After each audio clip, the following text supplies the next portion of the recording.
name is Jeff Goldblum, and this is perhaps my best story ever. Possibly. I was 13 and a half, I think 14 in my memory, and I grew up in Pittsburgh in the suburbs, and I had reached puberty, as it happens, you know, regularly, like about a year before or so, year and a half before.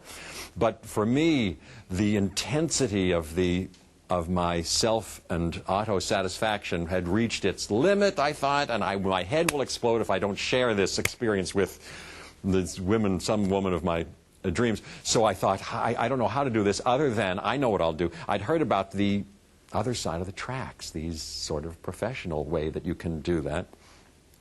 I hadn't ventured ever, I'd never seen it. But one night I got up, the conviction and the courage, I went into my dad's wallet, and I got, I think, like a $5 bill or a $10 bill. I thought that would cover it. I don't know, maybe it would have, maybe it wouldn't have. And I walked down to these, what probably was dangerous even then, would certainly be dangerous now, the other side of literally a railroad track, and there were these rows of you know, doorways with red lights, literally, and sort of women, as I remember, kind of hanging out with sort of cheap, probably, but you know, little lingerie. And I sort of paced up and down the street, not wanting to sort of exactly play my cards exactly. And then I kind of sussed out one, and I kind of remember going in, and I said, "Is this where da-da-da-da," whatever I said. And they said, "Oh, yeah, you're in the right place. Come on." And I went in, and I said, well, I remember it was being dim.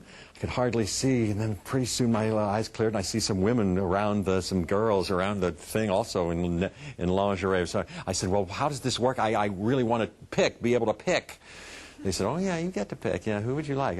Well, anybody here. I said, okay, how about you? She said, all right, come here. And then she took my hand. She started to lead me down this hallway, and I could see at the end of the hallway this open door and a bed and a kind of a lamp, and all of a sudden, sort of, as I remember in this, it was like a Hitchcock movie. It sort of telescoped, the Vertigo style, and I don't know what came over me, but I said, oh, wait a minute.